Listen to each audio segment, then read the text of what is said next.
On a vacation day, so if he's not very pleasant, you know it's my fault. It's only if I yawn. Yeah.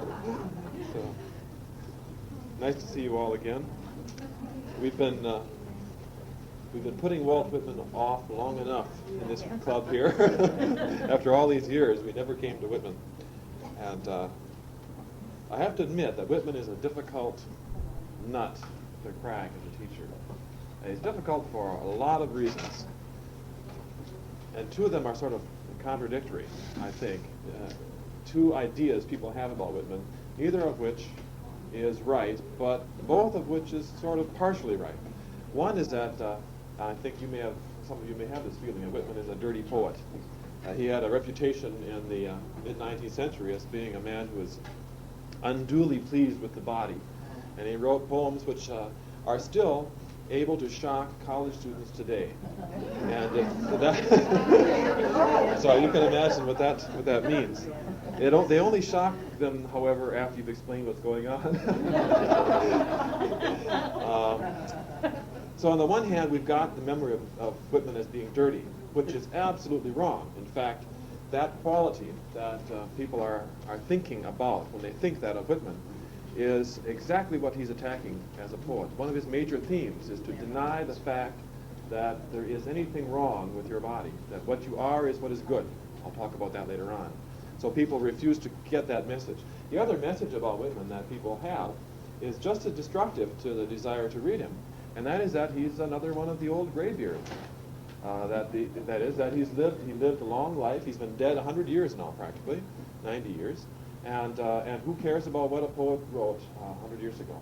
So on the one hand, students say, my mom says he's a dirty poet, I can't read him. On the other hand, they say he's just an old piece of relic-ridden history. Neither of those is right, though they're both partially right. Whitman did grow up to be the gray beard. He was called the good gray poet in his latter years. This is a particularly romantic image of Whitman. What I try to do always as a teacher with Whitman is to bring him back to the peculiar phenomenon that he was in 1855. We have not produced a more revolutionary or influential poet in American history. We have two great poets from this century. They're diametrically opposed in their mood, in their message, in their personalities. And we've done one of them more than once in this group. That's Emily Dickinson, who was the reclusive interior poet who turned into herself, into her village, into her house, into her backyard, and said, I can encompass the world right here in Amherst, Massachusetts. She did it by writing poems which were seldom longer than 12 lines, short lines, highly tense and inner-oriented. Whitman is the opposite. You think of Dickinson, think of the opposite, because what Whitman did was explode through all the restraints and constraints of poetry. Whitman writes long poems. Unlike 12-line poems, his best poem, and the most important poem written in America, Song of Myself, is 52 sections long. It takes several days to teach, and you must read it at least 3 times to understand the emotional movement or to feel it that's going on. I'm going to try to do some of that in 2 weeks as the time passes. He writes poems which are not rhymed, which are relaxed, and which in their intention try to encompass all of America. As Whitman was the man who heard Ralph Waldo Emerson say, somebody has to speak for the expanse, the variety, the excitement, the meaning of this nation. He read that in an Emerson essay.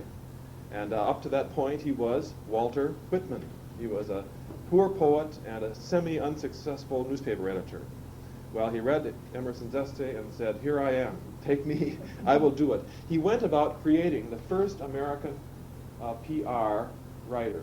He's the great PR man of the 19th century. He changed his name from Walter to Walt. From now on, he becomes a man who lives a role. He lives his role more than someone like Elizabeth Taylor lives her role. He changed everything about himself to say, this is what the spirit of poetry in America is to be. And American poetry has never been the same since. If you read him right, you will find a radically exciting feeling of openness, of goodness in Whitman. He's hard to read at length. And there are qualities of his work that make it difficult to come to terms with him. One of them being he only wrote one book, which was written and rewritten and edited and re-edited through 9 different versions. And to understand Whitman thoroughly, you have to read the book from beginning to end, and about half of this book is terrible. I mean, when he was a bad poet, he was a terrible poet. But when he was a good poet, he was one of the best. And his virtue of making us look at ourselves and our nation, look at our interior, our souls, and our exterior, our bodies, and say to ourselves what God made is good, and that includes me from top to toe, that famous disgusting line from Song of Myself, which he says that the odor of my armpits is like perfume, right? It's humorous, but it also is something that's intrinsically meaningful to him. You must accept every quality of yourself to accept God, because God does not make non-beautiful things. This is not far from what Emerson said when Emerson said that the corpse has its own beauty. If you can see a corpse rotting in filth and say, this is part of the world God made, I accept it and it's beautiful in itself, you've made a radical transformation. What Emerson was doing in essay, and what Whitman was trying to do in poetry, was to get us to rearrange ourselves against the traditional Puritan image of body versus soul, evil versus good, and at the same time to open ourselves up to experience. We tend often to hear people say that Whitman is a thin optimist, that he just goes around saying, isn't life wonderful? Well, he does ultimately come to that conclusion, because he's a man writing from the early Romantic period that did believe that the core of life was good, and nature was good. And we are at our best throughout our lives, in our interior, insofar as we come in touch with it.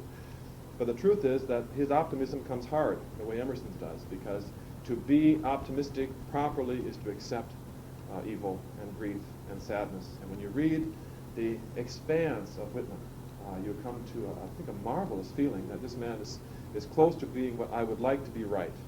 I'm not sure that that's what I believe is right, but he makes me feel the possibility of good in myself and in nature.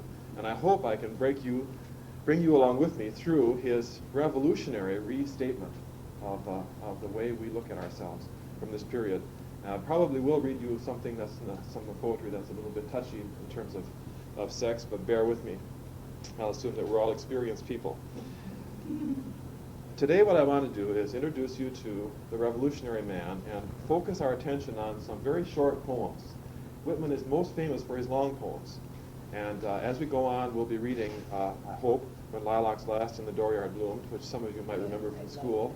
It's a beautiful poem in praise of grief, in praise of Lincoln and the grief caused by his assassination. And we'll go on to do Song of Myself the best that we can, because it's the one monumental work that's very difficult to read on your own, but which, if you come to it right, will be a marvelous experience. It really is. But let's move into him to get a sense of shock. I want to start off by reading a poem by Longfellow to give you, help you. This is a poem you've all heard of one time or another. It has a famous line in it, in fact. This is what people were reading in 1855. Now just cast your mind back. Remember who the literary lights of the day were. Henry Wadsworth Longfellow, Oliver Wendell Holmes, John Greenleaf Whittier, James Russell Lowell, all people who had 3 names, right? And they all lived in Cambridge, Massachusetts, and they all taught at universities, and they all looked marvelously educated and elite, and they wrote beautiful, somnolent poetry, right? And this is what the world was for Whitman. So when Walt, you see why he calls himself Walt? He doesn't say Walter James Whitman, right? The very name, the choice of Walt instead of Walter to say, I'm sick of 3 named literary icons, right, is to shock you into seeing there's a new way of looking at the world. I'll talk about this picture in a minute. Here's what most people in America would have been reading when Whitman started to write. I'm reading this poem because it's about poetry. The day is done, and the darkness falls from the wings of night as a feather is wafted downward from an eagle in its flight. I see the lights of the village gleam through the rain and the mist, and a feeling of sadness comes o'er me that my soul cannot resist. A feeling of sadness and longing. that is not akin to pain, and resembles sorrow only as the mist resembles the rain. Come, read to me some poem, some simple and heartfelt lay, that shall soothe this restless feeling and banish the thoughts of day. Not from the grand old masters, not from the bards sublime whose distant footsteps echo through the corridors of time. For like strains of martial music, their mighty thoughts suggest life's endless toil and endeavor, and tonight I long to rest. Read from some humbler poet, whose songs gushed from his heart as showers from the clouds of summer, or tears from the eyelids start. Who, through long days of labor and nights devoid of ease, still heard in his soul a music of wonderful melodies. Such songs have power to quiet the restless pulse of care, and come like the benediction that follows after prayer. Then read from the treasured volumes the poem of thy choice, and lend to the rhyme of the poet the beauty of thy voice. And the night shall be filled with music, and the cares that infest the day shall fold their tents like the Arabs, and as silently steal away. Well, that's Henry Wadsworth Longfellow. The day is done. It's beautiful Longfellow. I mean, obviously, the music is all there. Longfellow had a marvelous ear for beauty. He didn't write many good poetry, much good poetry or many good poems, but he did know how to write a beautiful poem. And that's beautiful. It's Longfellow at his best, I think, in that kind of verse. But I don't want you to hear the beauty. I want you to hear the message. Right? The message of this is, please do not disrupt me. Right? I want you to write me a poem that I can sit back, right? Turn on the easy listening station on FM, right? Something that won't call any attention, and read me a beautiful poem, and I'll fall asleep, and all the cares of the day will go off. Right?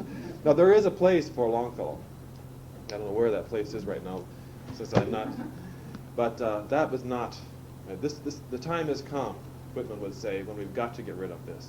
The time has come for poetry to deal with essential, right, important, explosive matters. This is not representative of the United States.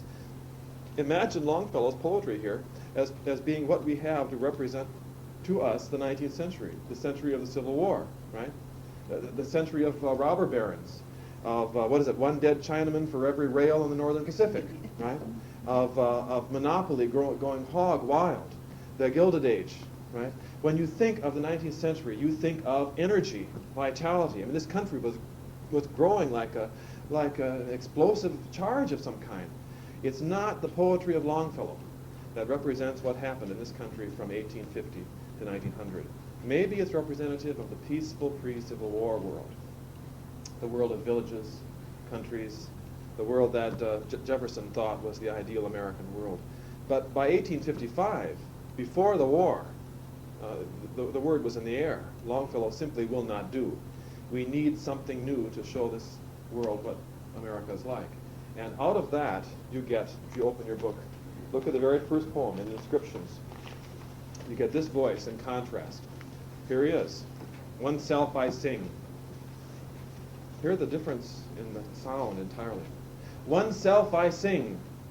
A simple, democratic person, yet, pardon me, I'll start over. Oneself I sing, a simple, separate person, yet utter the word democratic, the word en masse. Of physiology from top to toe I sing, not physiognomy alone, nor brain alone is worthy for the muse. I say, the form complete is worthier far, the female equally with the male I sing. Of life immense in passion, pulse, and power, cheerful for freest action, formed under the laws divine, the modern man I sing. Right? Those two people don't even live in the same world. He's saying heretical things, including the female is equal to the man. I don't know where that comes from. Right? There's something totally wrong with the man. This is 130 years ago. That little inscription, in some ways, capsulizes what Whitman is trying to do throughout his poems. That is, he's trying to say there is a strange uniqueness about this world that we offer as a democracy, America. That is, we are a world which is made up of individuals. Right? I hear America singing the varied carols I hear, each going about his business, each given a certain amount of value as a person, yet which is given meaning by the democratic spirit that ties us together, the nation. He is constantly going to say, what does it mean to be one in the en masse? He liked French words. One in the en masse, right? One in the group, to be an American and yet to be a Washingtonian and at the same time a Seattleite, right? It's a curious problem because nobody had ever tried to do it. Poetry up to this time assumed that we all lived in little villages in Vermont someplace. It's not true. It's not true. And we all know this. And he is the poet who says, I'm speaking to you out there on Puget Sound, which is what he does say. Way out there on the Columbia and in the Oregon, right? He says, I'm talking to you too, even if you're not alive yet. I want to represent you as well. On the one hand, you've got that. On the other, you've got that important look at what it is to be a human being. Of physiology from top to toe, I sing. Not physiognomy alone, nor brain alone. Right? I'm going to say that every element of you is worth listening to. I'm going to attack the Puritan sense that all attached to the body is evil. It's not. Because God made it, and it's not wrong if God made it. It's right. And he's trying to rearrange, then, one of the crucial traditional American separations of value from spirit from body. That's the second part. His message is going to go on throughout all of this long, rewritten book to tell us that. So I think what I'm going to do is start with a two-page poem, which I would like you to hear and listen to the beauty of it, and then go back and look at a few short poems to get us going. The poem I want to look at with you first is There Was a Child Went Forth. I don't know where it is in this little book that you have. It's 364 in mine. 290. On page 290? Okay. Whitman is the creator in America, probably in poetry, of what's called the catalog in modern terms. It appeared in ancient Greek poetry and then disappeared, and now it comes back. One of Whitman's great geniuses is the ability to encapsulize in one line a crucial American experience and set them next to each other, the lines hardly relating in many ways, except in unspoken ways, to give you a sense of the variety. This is a nice poem because he's trying to, in a fairly concise manner, show you what it's like to grow up and to be open as a child is open to experience. My daughter's like this. Your children were, I'm sure, as you watch them grow up. That sense that anything can come in. The freshness that the child takes, that makes him, what makes you the person you are. Those experiences that you take in, that you assume, that become part of your personality. And this is a beautiful poem that shows how this works. I will probably not speak a lot about it, but listen to the lines as they come one against another, and then think of the consequence of that to us in America. There was a child, went forth every day, and the first object he looked upon, that object he became. And that object became part of him for the day, or a certain part of the day, or for many years, or stretching cycles of years. The early lilacs became part of this child, and grass, and white and red morning glories, and white and red clover, and the song of the phoebe bird. And the third-month lambs, and the sows' pink faint litter, and the mare's foal, and the cow's calf, and the noisy brood of the barnyard or by the mire of the pondside, and the fish suspending themselves so curiously below there, and the beautiful, curious liquid, and the water plants with their graceful flat heads all became part of it. It was a lovely opening, isn't it? I particularly love that line, and the fish suspending themselves so curiously below there. Whitman is able to get that quality that most of us are unable to. This is the sense of the poet saying it right. That sense of the fish in the interior suspense is so nice. What else is he? Well, the field sprouts of 4th month and 5th month became part of him. Winter grain sprouts and those of the light yellow corn and the esculent roots of the garden, and the apple trees covered with blossoms and the fruit afterward, and woodberries, and the commonest weeds by the road, and the old drunkard staggering home from the outhouse of the tavern whence he had lately risen, and the schoolmistress that passed on her way to the school, and the friendly boys that passed, and the quarrelsome boys, and the tidy and fresh-cheeked girls, and the barefoot Negro boy and girl, and all the changes of city and country, wherever he went. His own parents, he that fathered him, and she that had conceived him in her womb and birthed him, they gave this child more of themselves than that. They gave him afterward every day. They became part of him. The mother, at home, quietly placing the dishes on the supper table. The mother with mild words, clean her cap and gown, a wholesome odor falling off her person and clothes as she walks by. The father, strong, self-sufficient, manly, mean, angered, unjust. The blow, the quick, loud word, the tight bargain, the crafty lure. The family usages, the language, company, the furniture, the yearning and swelling heart. Affection that will not be gainsaid. The sense of what is real. The thought, if after all it should prove unreal. The doubts of daytime, the doubts of nighttime. The curious whether and how, whether that which appears so is so, or is it all flashes and specks? Men and women crowding fast in the streets. If they are not flashes and specks, what are they? The streets themselves, and the facades of houses and goods in the windows, vehicles, teams, the heavy planked wharves, the huge crossing at the ferries, the village on the highland seen from afar at sunset, the river between, shadows, aureola and mist, the light falling on roofs and gables of white or brown 2 miles off. The schooner nearby, sleepily dropping down the tide, the little boat slack-towed astern, the hurrying, tumbling waves, quick broken crests slapping, the strata of colored clouds, the long bar of a maroon tint away, solitary by itself, the spread of purity it lies motionless in, the horizon's edge, the flying sea crow, the fragrance of salt marsh and shore mud. These became part of that child who went forth every day, and who now goes, and will always go forth every day. I do like that poem. I think it works so nicely. It's just about the right length.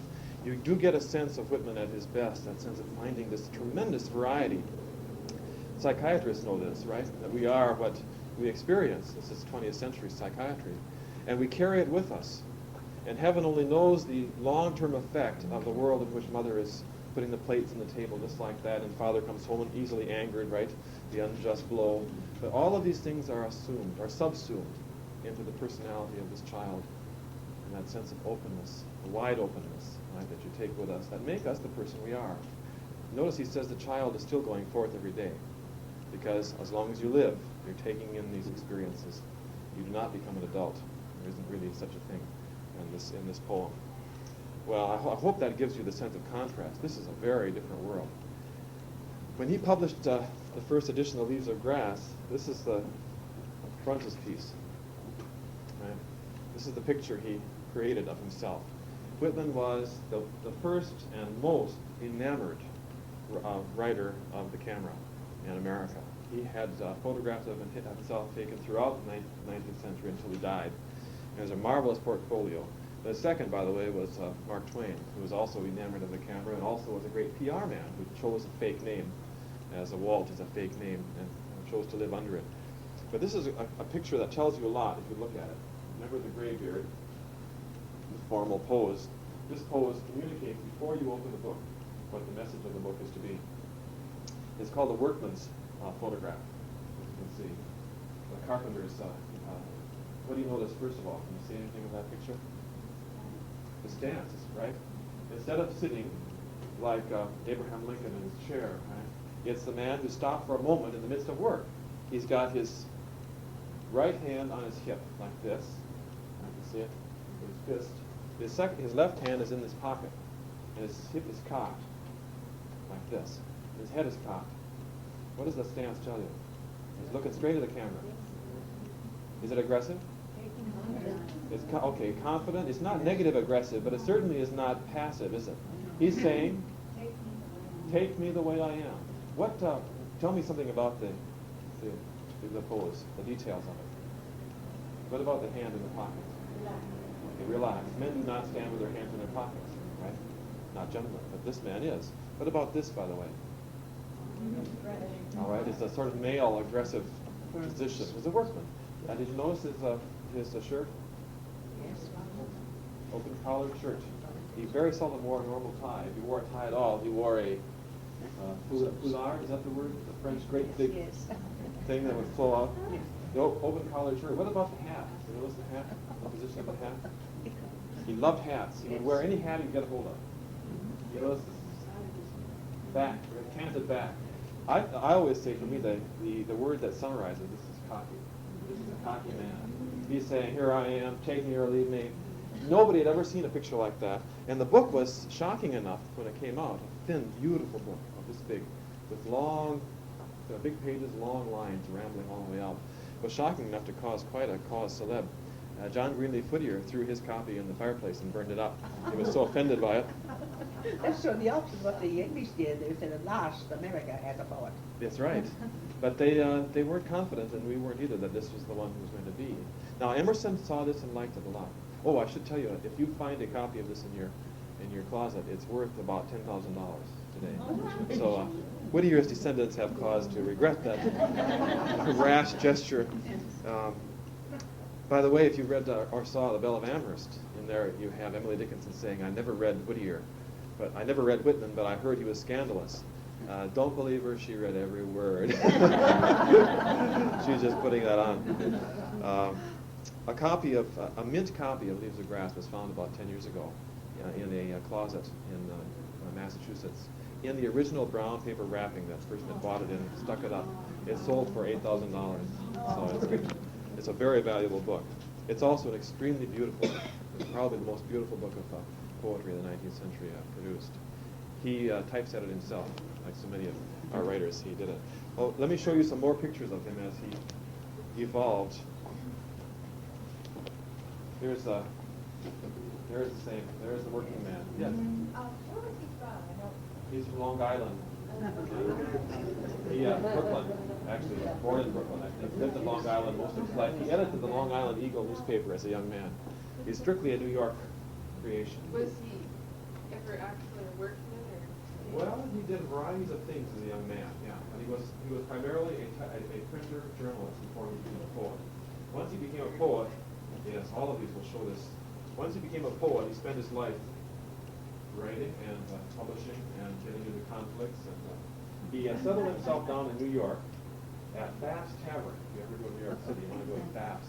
And he would sit over in the corner in his middle years after he was famous, and he was famous, and would receive people. Emerson knew him, and Emerson sent Thoreau up to meet him one day. And you know, Thoreau's a great eccentric as well, and there's a nice memory of Thoreau writing about going to see Whitman in this letter of introduction. And Thoreau was a small man and very shy in company. He could be relaxed and tremendous company, people he knew, but he was not a casual social fellow. He goes into this tavern, down into the bowels of Pfaff's, and over in the corner is Whitman with his little group of adorers. And he says that Whitman, he went up to Whitman, and Whitman threw out his great hammy hand, come on in. They didn't really hit it off very well.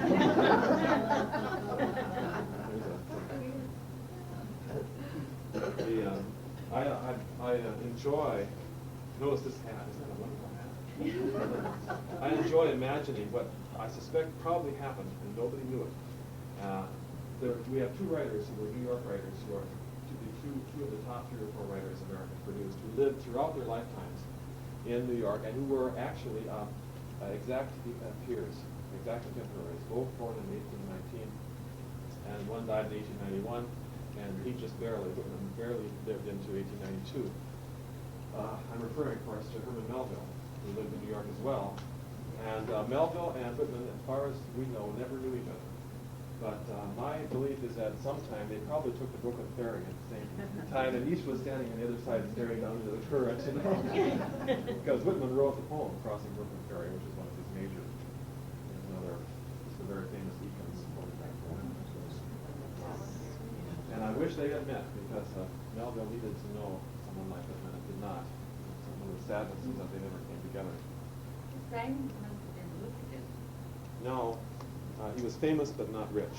In fact, in his latter years, he was in financial straits. He had a stroke and lived on for, I think, about 15 years pretty radically limited by it. His friends took up collection to see that he did not starve to death.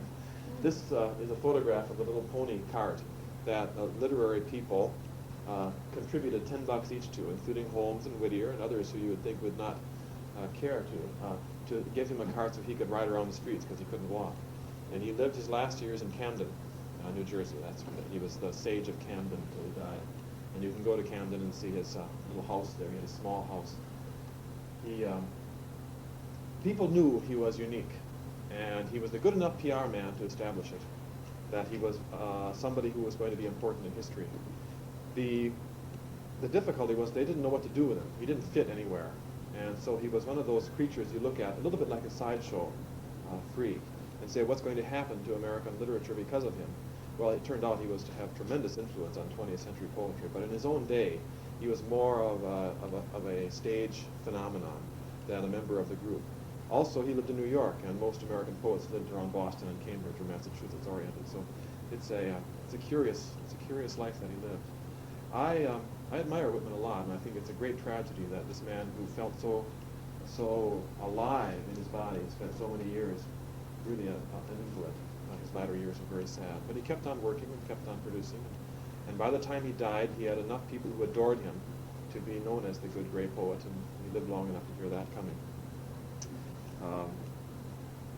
Do you have any other questions of that type that I can help you with? Never married? No. He claimed to have 6 illegitimate children in Louisiana, but nobody knows. Whitman is shocking because was most shocking because of poems we'll be looking at later on.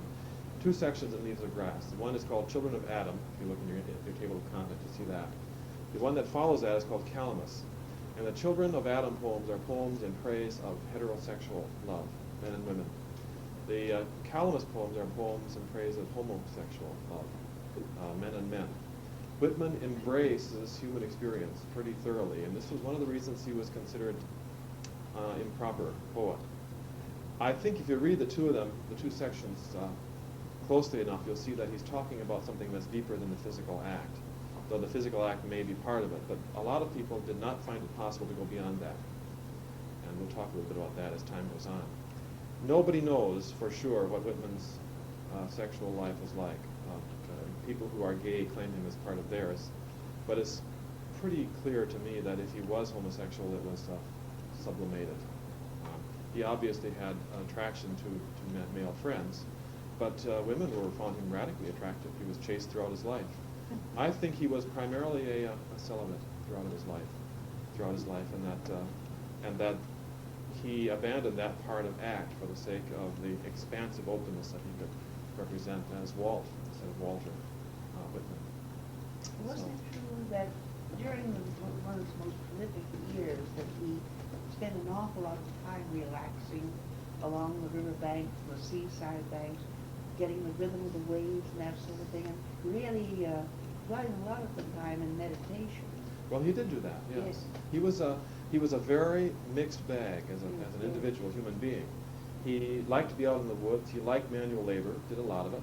He was a typesetter like Mark Twain, so he knew how to do the hard physical work of putting out a newspaper. At the same time, he was an opera fanatic.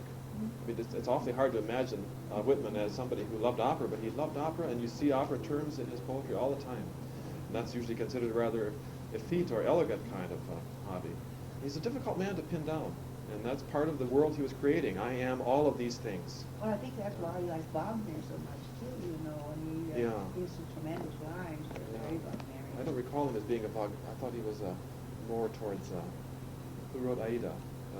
Verdi. I think he liked Verdi best. Verdi, I know he adored Verdi. I think he liked Verdi best. Oh, I was going to say, I read someplace that he had worked as a nurse Yes. for both hospitals in the North and South during the war, and made a few enemies that way. And he also took ill at that time, and they thought perhaps that led to the stroke. Well, the stroke occurred quite a bit after that, several years after that. One of the most important experiences in his life was when he went down and became a nurse during the Civil War. His brother was injured in the war. He went down and volunteered and spent the rest of the war working there as a male nurse. it transformed his whole attitude towards Leaves of Grass. The book after the war is radically changed. Before that, he was a drum beater, get down there and destroy those slaveholders. But after seeing the effect of war, he changed radically and became much more sensitive and human. He wrote a poem called The Wound Dresser, which comes out of that.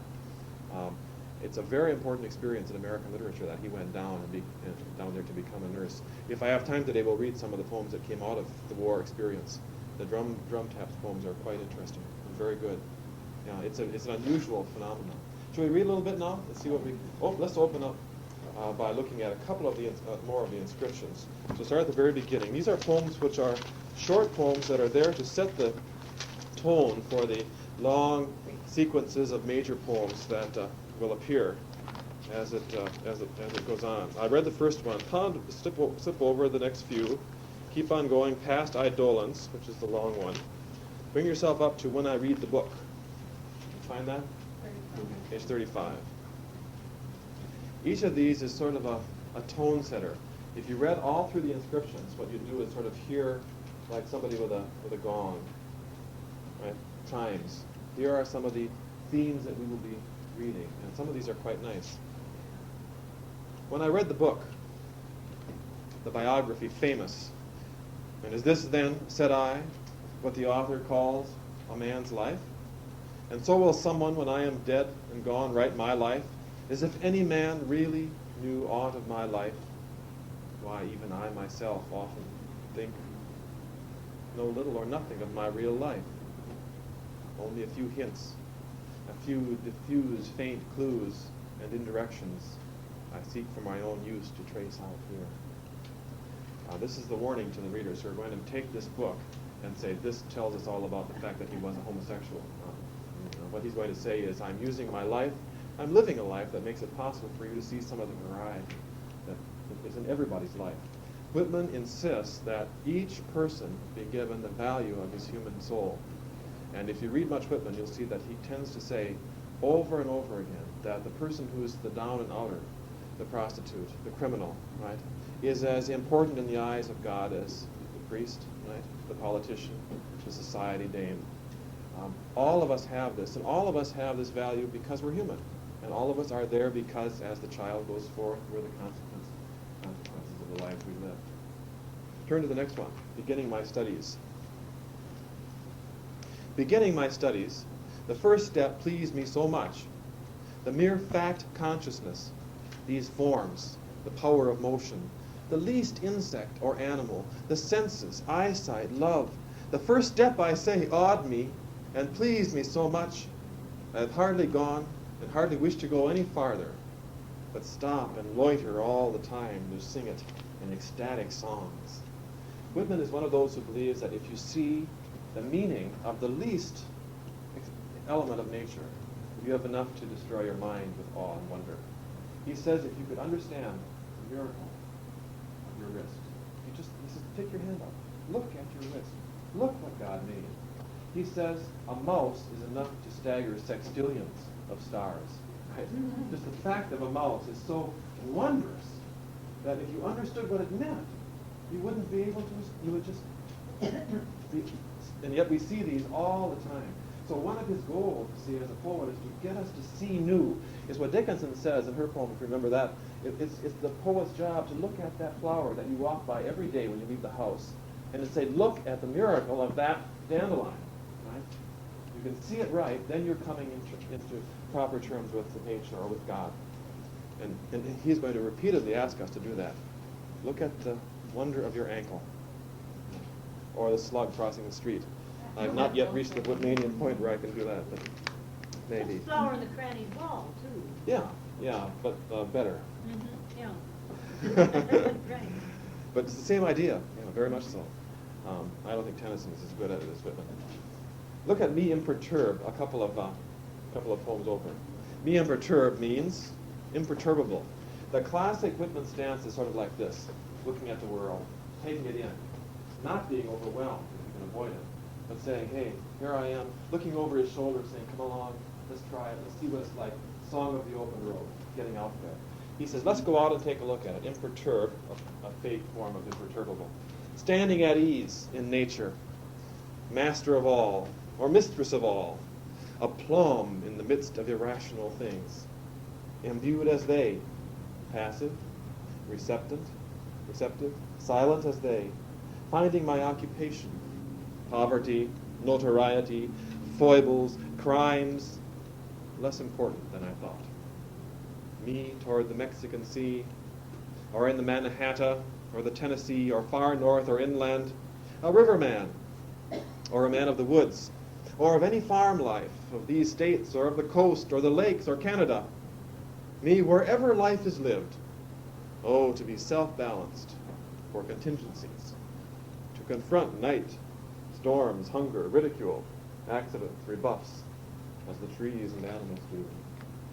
To get that balance in life, to be open to experience and not to be overwhelmed by it. Take it in, and you can survive as a human being. And here's that poem on 12, one poem over, I Hear America Singing. This is what he wants us to accept. I hear America singing. The varied carols I hear, those of mechanics, each one singing his as it should be, blithe and strong. The carpenter singing his as he measures his plank or beam. The mason singing his as he makes ready for work or leaves off work. The boatman singing what belongs to him in his boat. The deckhand singing on the steamboat deck. The shoemaker singing as he sits on his bench. The hatter singing as he stands. The woodcutter's song. The plowboy's on his way in the morning or at noon intermission or at sundown.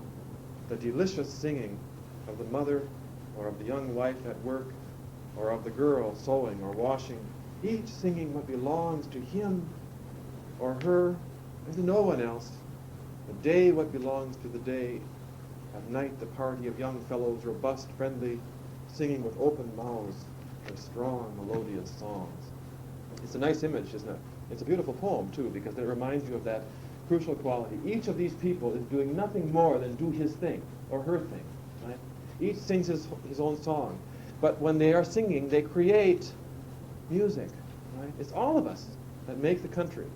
And you don't hear the carpenter singing only, you hear America singing. And that sense of people doing their business, well, 20% out of work, right? It's hard to say. But the image is still there, isn't it? This tremendous variety that we make of. You know, that seems to me almost more David than anything for people. Yeah, yeah. I mean, who could sing today about But working with them, it's almost paraphrased. Is that? Yeah. It is very much. But working, I think that's Chichel's working with them. Yeah, I miss seeing that. It's all good, but it's very much paraphrased. Yeah. Did he get the idea of that from this poem? Well, he did actually, he did just the paper chords, but Yeah. the musical version of Yeah. it was singing what they said. Yeah. So, Yeah. Well, I can see that. I think what she's making a good point. You know what Whitman would say in response to that? He'd say we can't allow the temporary fact to. ugly things. Yes. Okay. We have to take them. We have to take them. We have to assume them and then rise above them. If you read Song of Myself properly, you'll come to the point where he's come to terms with the need to take in evil and sadness and grief. He participates in all of these American experiences, even including the worst. He becomes almost a Christ-like figure. And at one point on his journey to take in all of his experience, he's finding himself as a mendicant. He's on his knees with his hat out, shamefaced, begging. Right? It's a terrible moment. And as he gets to that point in the poem, all of a sudden he says, awake, stop, right here. I forget, right? You take the misery of life and you take it to heart, and the danger is you take that as life. Right? You have to take it in and still take it in perspective. And the temptation to go in. It's the old idea, it goes back because of the Christ-like imagery to Christ. Did Christ suffer on the cross? Right? Yeah. Did he die? Yeah. Did it hurt? Yes. That is, if you say he didn't really suffer, you're committing in traditional terms a terrible heresy, because he had to go through the exact fact of the misery of what he was experiencing in order to transcend it. And the temptation all of us have, and Whitman would recognize it, is to take it in and say, hey, I'm not singing any song today, right? Not until the next president's elected or whatever, right? Or whatever happens. He says, no, you take it in, and then you say, yes. The difference for me is, the hard part is, am I ultimately a romantic? And I don't know about this because I tend to find Melvillian difficulty more attractive as a teacher and as a person than Whitman. So someday maybe I'll give you a lecture on what I find, where I am. But I try to, when I teach these people, to get inside their spirit. And I find teaching Whitman great, and Emerson as well. Then after I've taught them, I thought, well, do I believe that or not? Because it has much more to do with the basic nature of the world around you. Right? And Whitman believes that essentially it's good. But I'm not sure that that's the essential American experience. We could get into a good discussion on that. Yeah. I was just thinking that the spirit of tone maybe will have some doctrine with that. Then it's like,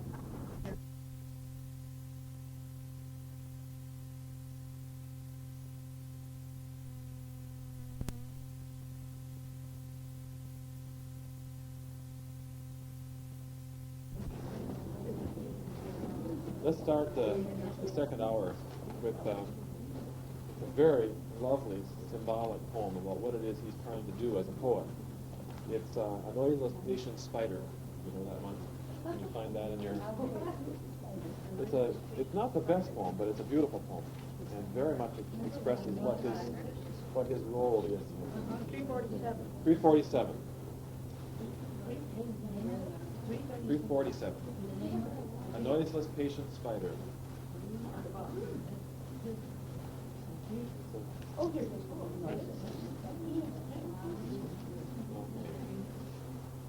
A noiseless patient spider. I marked where on a little promontory it stood isolated. Marked how to explore the vacant, vast surrounding. It launched forth filament, filament, filament out of itself, ever unreeling them, ever tirelessly speeding them. And you, O my soul, where you stand, surrounded, detached, in measureless oceans of space, ceaselessly musing, venturing, throwing, seeking the spheres to connect them, till a bridge you will need be formed, till a ductile anchor hold, till the gossamer thread you fling catch somewhere, O my soul. I think the image of the spider is one of my favorite Whitmanian or Whitmaniacal images, I used to say. This is the problem for the individual, is what we were just referring to. That is, you are ultimately, all of us are ultimately isolated on a little promontory, right? And the process of life for Whitman is to imitate that spider, that is, stand there and continue to throw out those... The spider doesn't know what's going to catch. It isn't like a gun, right, that you have a target. The spider knows that all it can do is keep on, and eventually you make a connection. And Whitman says, this is what I want to do with my soul. Constantly being open. Whitman is going to say over and over again, don't close yourself down. Don't think you know the truth. His great antagonism towards priests and ministers is that they're dogmatic. These are people who know, who say, I know the truth. This is it. I've got it, and it's in a little bag right here in my pocket. He says, that's not the way you can live. He says, I know they're all right in their place. I have nothing against them. But to live successfully is to be open to the experience around you. And to be open does not mean simply saying, okay, hit me. It means throwing out that gossamer thread. I very much like the line, filament, right? Filament, filament, until something catch. And gossamer is a beautiful word as well. Let's focus down for a couple of minutes on some of the drum tap poems. Turn to the poem Cavalry Crossing the Fjord, or Ford. I always have trouble with that.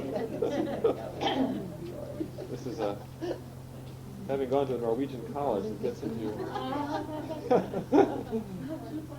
246. One of you was saying how photographic. This is one of his finest photographic poems. It shows. We can take a couple of minutes even and do some analyzing of it and see what comes of it. These are poems that were written out of the Civil War experience, and he wrote some fine poems out of this. Here is a photograph of an army that is lengthened out and it's crossing a river. Let's see what we get with it. A line in long array, where they wind betwixt green islands. They take a serpentine course. their arms flash in the sun. Hark to the musical clank. Behold the silvery river, in it the splashing horses loitering stop to drink. Behold the brown-faced men, each group, each person a picture, the negligent rest on their saddles. Some emerge on the opposite bank, others are just entering the ford, while scarlet and blue and snowy white, the guidon flags flutter gaily in the wind. Nothing miserable there, but a very peculiar and special moment in the time of war. And wanting us to see is that combination of the individual and the mass experience. You've got a river like this, and you see the men and the horses. We're seeing it as though we were from an airplane, right? Looking down. The men and the horses are crossing the ford. Do you know anything about where they're coming from? You don't. You don't know where they're going, do you? If you know, the only thing you know as a reader of that poem is something that has to do with military strategy or vulnerability, and that is that when you are crossing a river, you are at your most vulnerable, right? These men are tired, probably, because they're resting. They must have come from some action, something that took energy. We know that you're not supposed to stop, because we see him say that some of them are negligent, right? They're not paying attention. They should be at their most alert at this moment, because if the enemy's on this side, you've got them, right? You've got cut in half. You can destroy them. But he's not talking so much about that either, except that adds a moment of tension. What is working in this poem to make it work? Well, it's the combination between the tension of the danger, the fact that these are soldiers who have probably been killing and certainly are going to go on to kill, and the individuals that make up this line. It is a line. The first thing you notice is that it's seen as one unit, a serpentine, right? But each of those elements is a human being, obviously, with his own feelings, his own tiredness, his own moment. Set up against also the pictorial quality. It's a poem with strong visual imagery. The colors, the silver, the green, right? The flags. The guidon flags are the little flags in a cavalry troop that stand up in front with the number of the platoon on it. You remember from the old movies. The guidon flags are the ones that keep you with the right group. And so they're fluttering. How are they fluttering? Yes. Are they having it? Right. There is this. We feel the tension in the poem between the beauty of it. It's beautiful. It's a nice day. Right. The colors, the islands, the water, then the men. I'll read it again. We'll see if we can get a little bit more out of it. A line in long array where they wind betwixt green islands. What's the first visual color you get here? Okay, you get the islands. It's summertime. Right. Very nice. They take a serpentine course. Their arms flash in the sun. Now, arms here doesn't mean, it means guns. Yes, guns.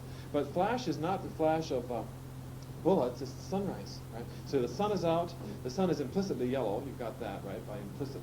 You've got the green. Is this a good flash, then? It's attractive, yes, very nice. Hark to the musical clank. Right away, he takes you from the flash of the sun to, right? Okay, from eyes to ears, then. And then you hear, what is literally the musical clank? What's he talking about? There's not music, but canteens, right? The guns, stirrups, all of just the people are, but it sounds like music. Yeah. Behold the silvery river. And you get the color silver. In it, the splashing horses loitering stop to drink. Horses are loitering. So watch out. So there's the tension's getting a little bit stronger with that word, isn't it? Because you know you don't loiter. But these men are tired. Behold the brown-faced men. What does brown-faced tell you? Okay. It could be dirt. Weathered, meaning they've been outside, right? In the 19th century, if you were a person of any social status who did not have brown faces, men and women alike prized their clear, untanned skin. So only a laborer or someone who had to be outside would have brown face. It might be dirt too, by the way. Each group, look at men first, then each group, each person. What's he doing with your vision? Focusing down, right? from the line to the group to the individual. A picture. The negligent rest on the saddle. Negligent is a word of judgment, is it not? The poet is saying it's not what they should be doing. Is it a word of harsh judgment, though? No. Obviously, these people are tired. You can see them. It's a moment, it's a pause in the day's occupation. Right? Some emerge on the opposite bank. Others are just entering the ford. Is it a poem of action? Yes, it is. But it's a poem of action in stasis, right? A photograph, and yet you know there's movement in and out, while scarlet and blue and snowy white, the guidon flags flutter gaily in the wind. It's really a beautiful picture. Look at Bivouac on a mountainside, the next one. Here's another picture of the army. I see before me a traveling army halting. Below, a fertile valley spread with barns and the orchards of summer. Behind, the terraced sides of a mountain, abrupt, in places rising high, broken with rocks, with clinging cedars, with tall shapes dingily seen.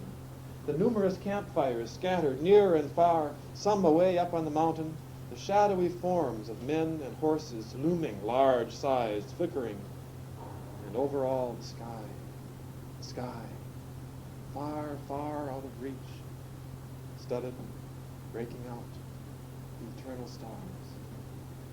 What's the meaning for that? Could give me a quick response as to how that poem works? Yeah.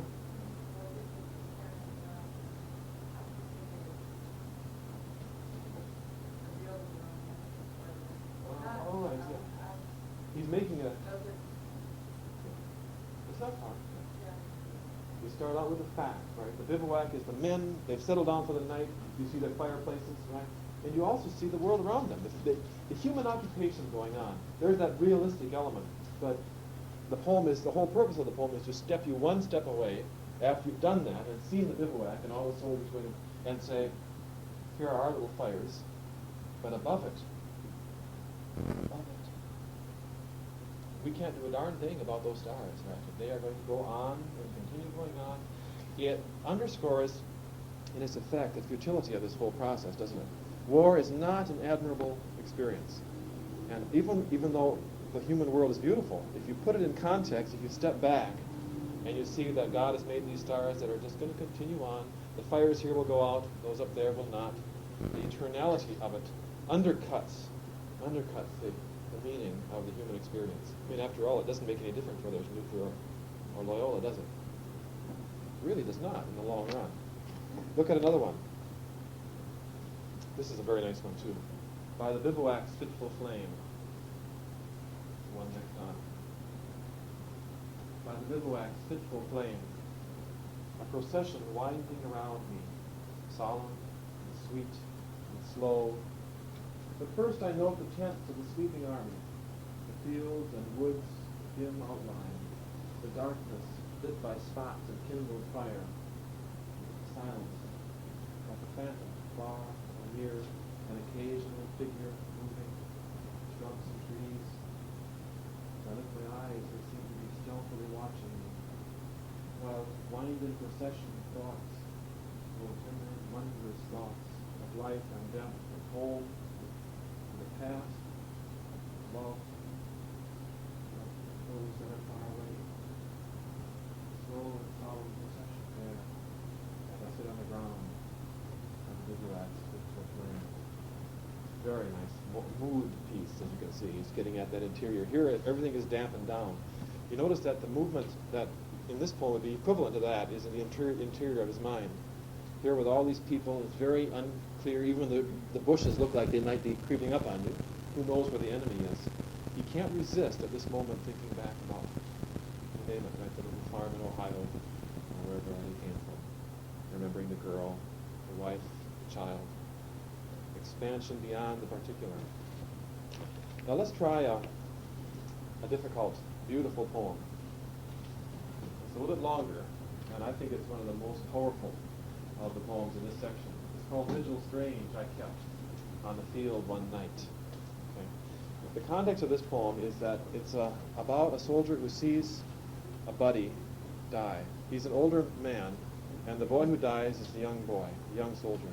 The mortality in the Civil War was tremendous and terrifying, by the way. The problem of the poem is, how do you come to terms with death of someone you know, someone you care for, right in front of you? And this is a particularly powerful poem. It's very sad, by the way. It is not his son, right, though the poem speaks in the language of father and son. College students want to see this as a father and son. No, it's just that this man has taken a fatherly friendship. And the loss is that much greater when you think in terms of the older man looking at the child. How do you do it? Well, he goes back, finds the body on the field, and keeps vigil with it. This is an old tradition. We don't do it anymore, but in the 19th century when someone died, it was a social custom that someone would keep vigil with the body. You do not let the body lie alone while other people are sleeping. Neighbors come, and you take turns. You sit up with it all night. That kind of respect for the corpse. So he goes back by himself, but it's a vigil strange. Obviously, he's in the middle of the battleground. He's trying to decide how to handle it. Vigil strange I kept on the field one night, when you, my son, and my comrade, dropped at my side that day. One look I but gave, which your dear eyes returned with a look I shall never forget. One touch of your hand to mine, O boy, reached up as you lay on the ground. Then onward I sped in the battle, the even contested battle, till late in the night, relieved, to the place at last again I made my way. Found you in death, so cold, dear comrade. Found your body, son of responding kisses, never again on earth responding. Bared your face in the starlight, curious the scene, cool blew the moderate night wind. Long, there and then in vigil I stood, dimly around me the battlefield spreading. Vigil wondrous, and vigil sweet there in the fragrant silent night. But not a tear fell, not even a long-drawn sigh. Long, long I gazed. Then on the earth, partially reclining, sat by your side, leading my chin in my hands, passing sweet hours, immortal and mystic hours, with you, dearest comrade. Not a tear, not a word. Vigil of silence, love and death. Vigil for you, my son and my soldier, as onward silently stars aloft, eastward new ones upward stole. Vigil final for you, brave boy. I could not save you. Swift was your death. I faithfully loved you and cared for you living. I think we shall surely meet again. Till that latest lingering of the night, indeed, just as the dawn appeared, my comrade I wrapped in his blanket, enveloped well his form, folded the blanket well, tucking it carefully overhead and carefully under feet. There and then, and bathed by the rising sun, my son in his grave, in his rude dug grave I deposited, ending my vigil strange with that, vigil of night and battlefield dim, vigil for boy of responding kisses, never again on earth responding, vigil for comrade swiftly slain, vigil I never forget. How as day brightened, I rose from the chill ground and folded my soldier well in his blanket and buried him where he fell. It's really a beautiful poem, extremely romantic. And I wonder if you catch the E.E. Cummings-esque quality of the line as onward silently starved aloft, eastward, new ones upward stole. Hear E.E. Cummings in that? It's very much a Cummings-esque kind of line. It's the crux of the whole poem, too. It's the one line in the poem that really demands stop. Why is he doing this? What's happening?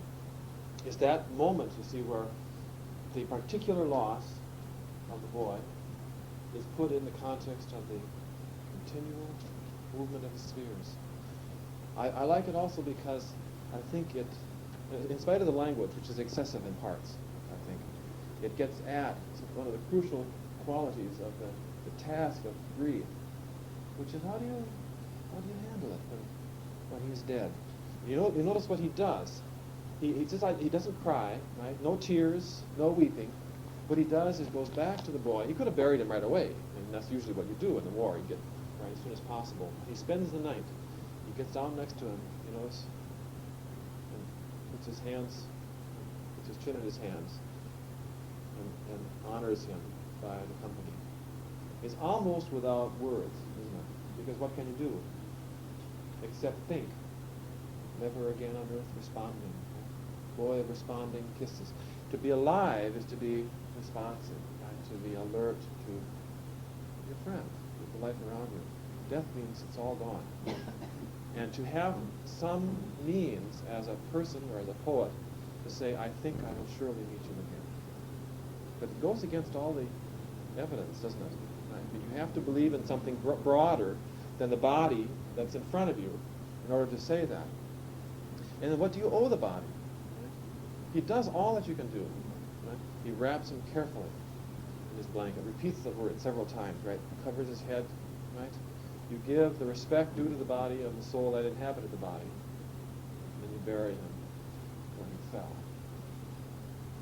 I will see you again another day, but not today. What was the coming line? Oh, I know, it's a typical Cummings line. It sounds, the juncture of those words is so Cummings-esque. Which one? As onward, as upward, how does it go?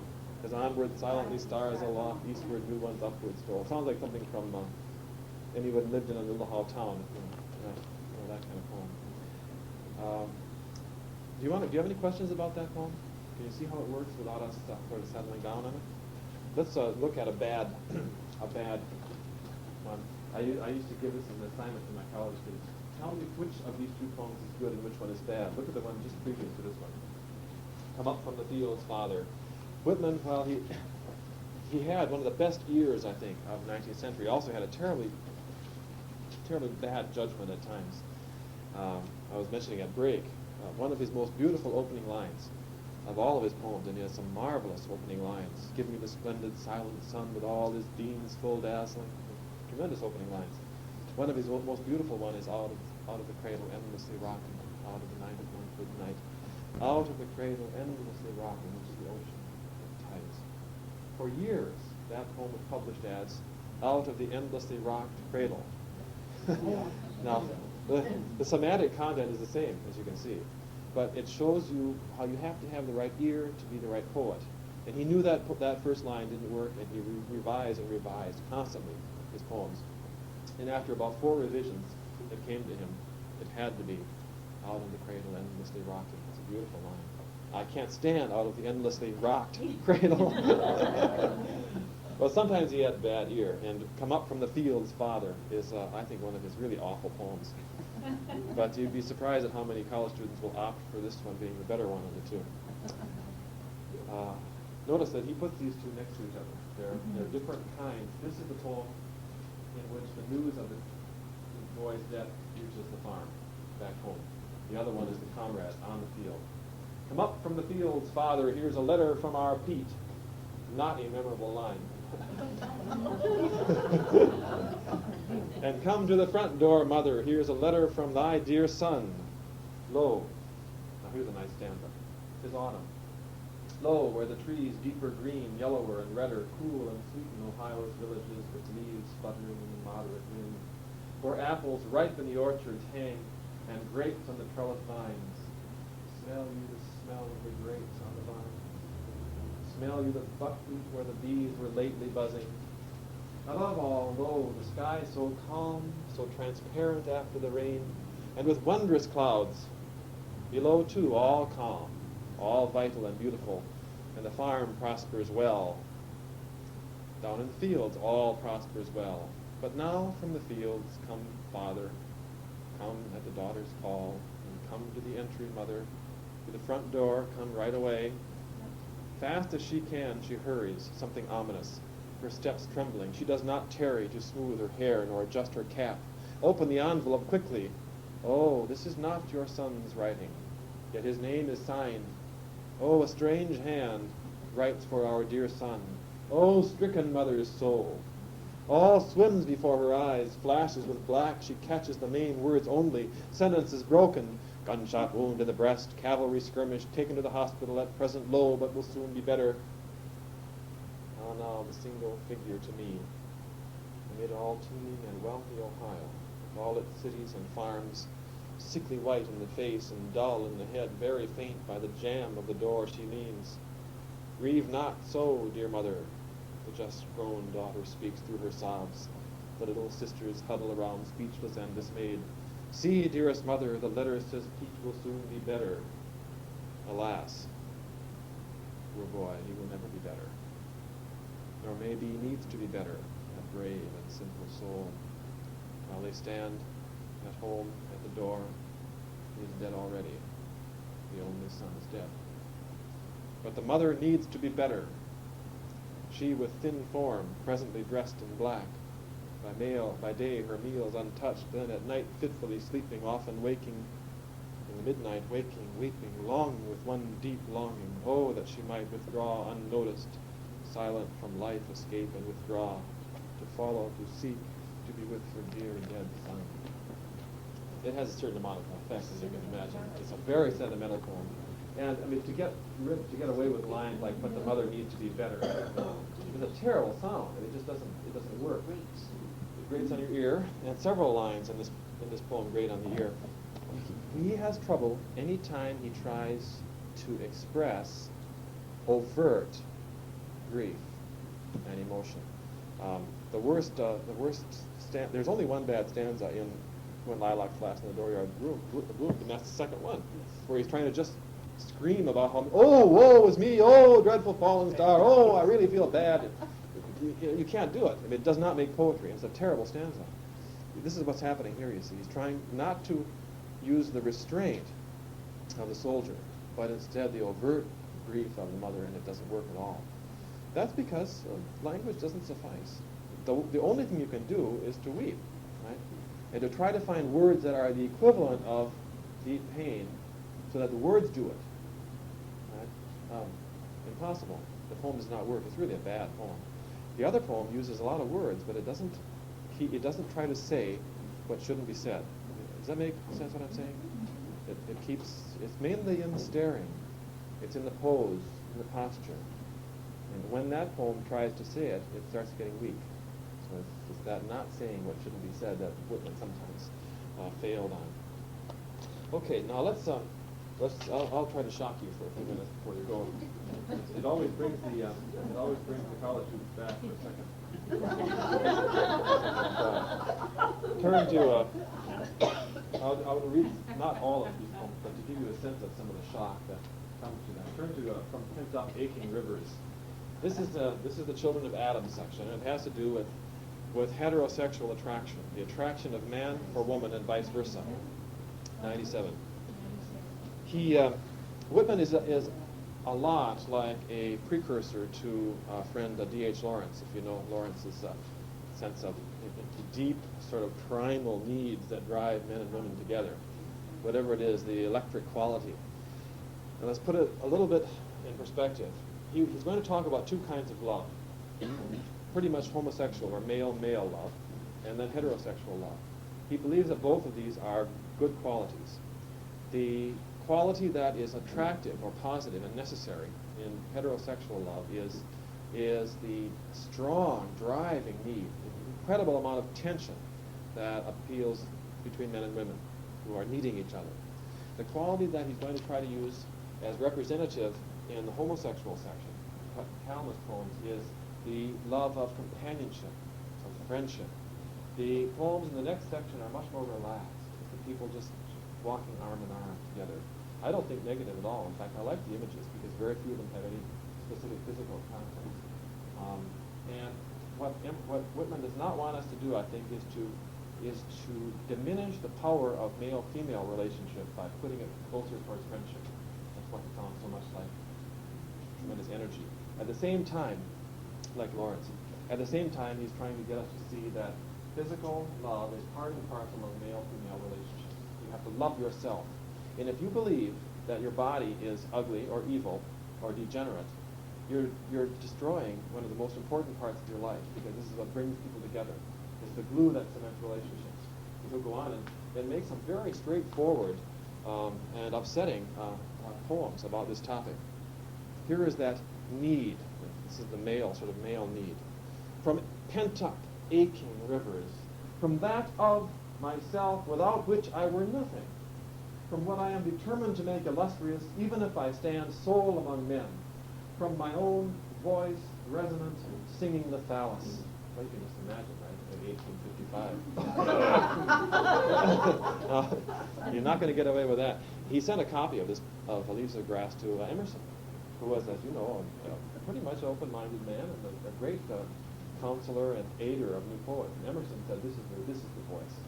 And he wrote a fine review of Leaves of Grass and said, here is the new poet that was called for. He's a great writer. In fact, he wrote a letter back to Whitman saying, I greet you at the beginning of a great career. And Whitman was so impressed by that in order to sell his next volume, and when the second edition came out, he, instead of on the spine stamping it as Walt Whitman Leaves of Grass, on the spine he stamped, I greet you at the beginning of a great career, R.W. Emerson. So that's when people in the bookstores were looking for a book to buy. They said, oh, a new Emerson. You pull it out. It was Leaves of Grass. Emerson did not like that when he was a private letter.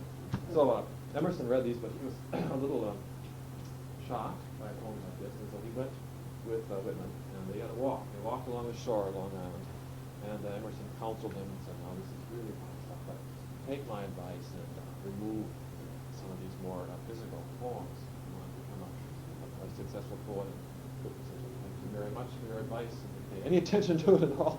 He knew what he was going to do. He went on his own.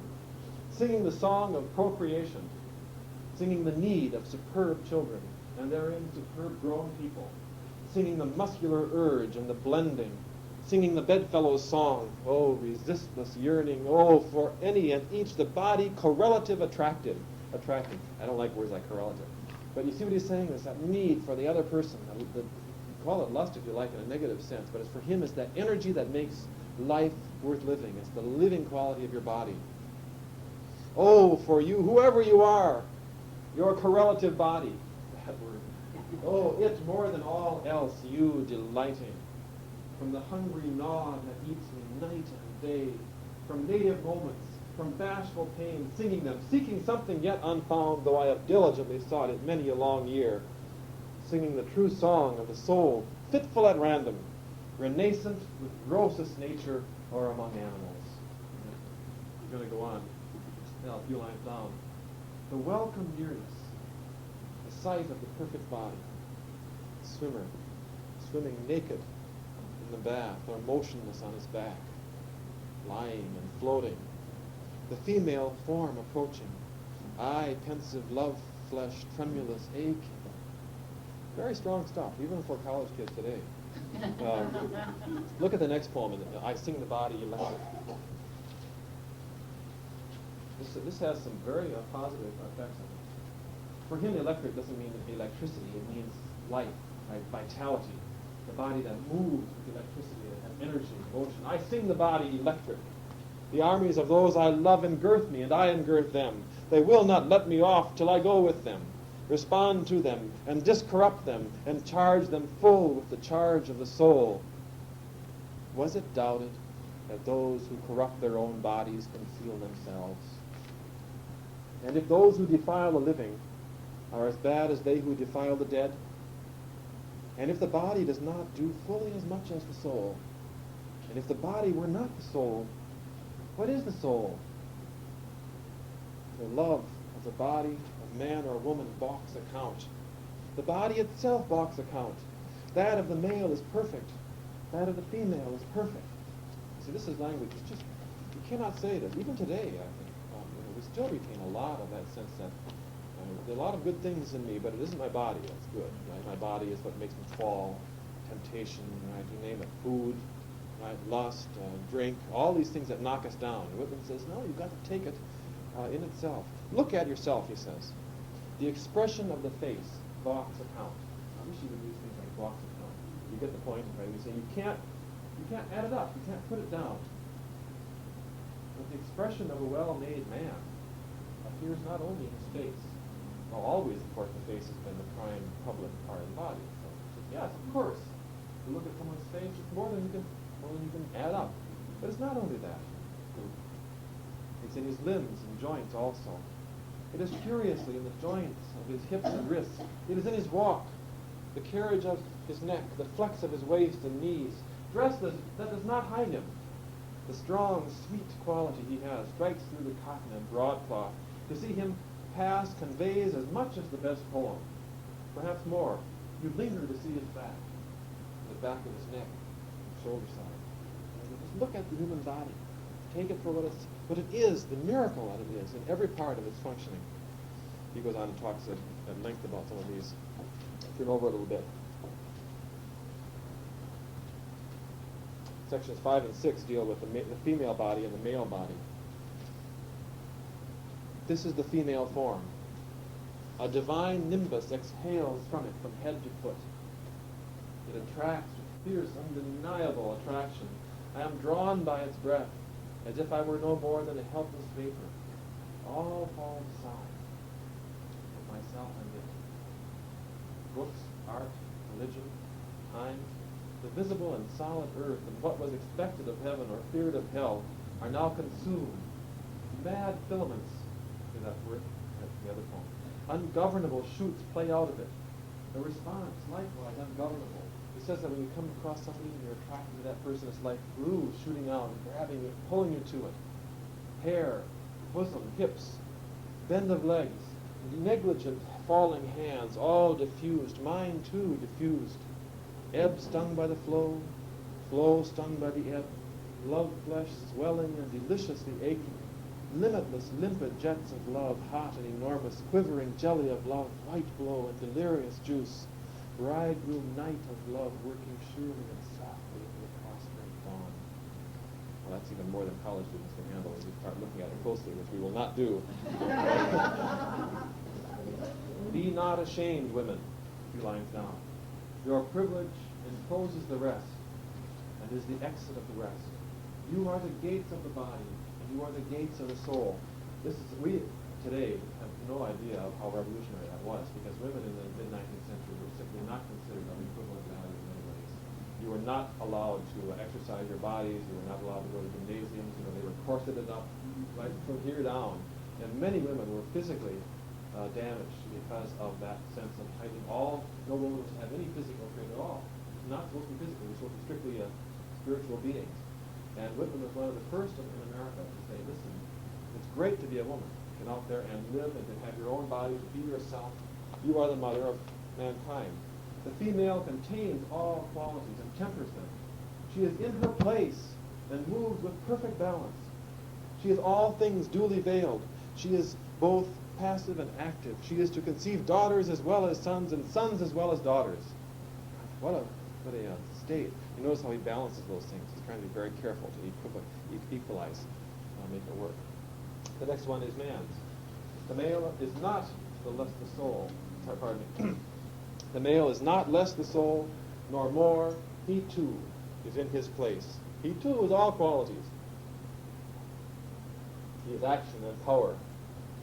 He goes on to talk about these. The next couple of sections are very nice things. 7 and 8 focuses down in this poem on two people who are being sold, slaves. He's trying to find the most shocking disrespect for the human spirit, and that is the sale of human beings. This is before the Civil War. A man's body at auction. For before the war, I often go to the slave mart and watch the sale. I help the auctioneer. The sloven does not half know his business. Gentlemen, look at this wonder. Whatever the bids of the bidders, we cannot be kind of. For if the globe lay preparing quintillions of years without one animal or plant, for if the revolving cycles truly and steadily roll, in this head the all-baffling brain, in it and below it the makings of heroes. Examine these limbs, red, black, white. Their cunning and tendon and nerve, they shall be stripped, that you may see them. Exquisite senses, light-lit eyes, pluck, volition, flakes of breast muscle, pliant backbone and neck, Flesh not flabby, good-sized arms and legs. And wonders within there yet. Within there runs blood. The same old blood. The same red running blood. There swells and jets a heart. There all passions, desires, reachings, aspirations. You think they are not there because they're not expressed in parlors and lecture rooms? This is not only one man. This is the Father of those who shall be fathers in their kingdom. In him the starry populous states and rich republics. Of him countless immortal lives with countless embodiments and enjoyments. How do you know who shall come from the offspring of his offspring through the centuries? Who might you find you have come from himself who is transformed through the centuries? That's how, I find it very hard to see that as naughty poetry. I think you have to go through it to see what he's trying to say, except that a lot of people have throughout the years been unable to go through it. And once you start saying naughty things, then your mind just blanks out. But what he's saying is, just look at this man you're selling. Look what he means. Right? What he is. What he represents in creation. A woman's body at auction. She, too, is not only herself. She is the teeming mother of mothers. She is the bearer of them that shall grow and be mates to the mothers. Have you ever loved the body of a woman? Have you ever loved the body of a man? Do you not see that these are exactly the same to all, in all nations and times, all over the earth? If anything is sacred, the human body is sacred. And the glory and sweet of a man is the token of manhood untainted. And in man or woman, a clean, strong, firm, fibered body is more beautiful than the most beautiful face. You've seen the fool that corrupted his own live body, or the fool that corrupted her own live body. For they do not conceal themselves, and they cannot conceal themselves. And the next poem, the next section of this poem, is one of his catalogs. The kids find it is bad poetry and amusing, but it has a certain accumulative power. Oh, my body, I dare not desert the likes of you and other men and women, nor the likes of parts of you. I believe the likes of you are to stand or fall with the likes of the soul, and that they are the soul. I believe the likes of you shall stand or fall with my poems, and that they are my poems. Man's, woman's, child's, youth's, wife's, husband's, mother's, father's, young man's, young woman's poems. Here's the catalog. Head, neck, ears, hair, drop and tympan of the ears. Eyes, eye fringes, iris of the eye, eyebrows, and the waking or sleeping of the lids. Mouth, you see, tongue, lips, teeth, roof of the mouth, jaws, and jaw hinges. Nose, nostrils of the nose, and the partition. He's trying to get you to look as closely as you can in all those parts of your body, right down.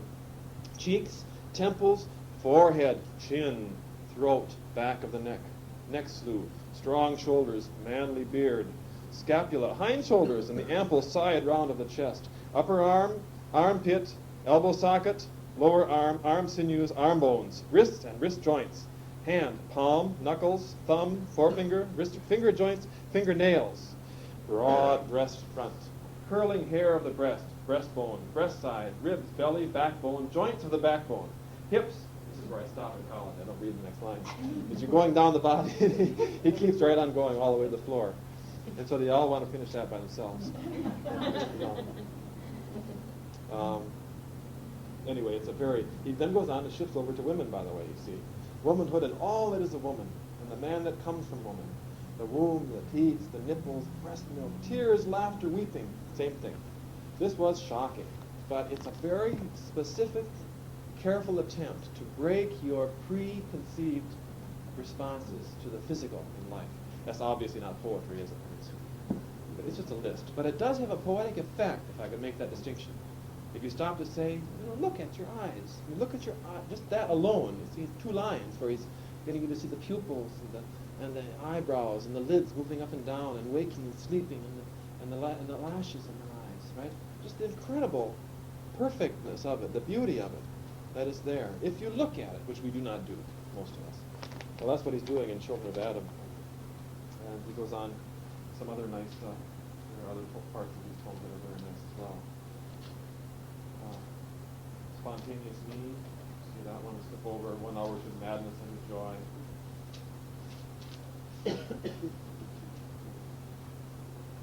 I am he that aches with amorous love. Does the earth gravitate?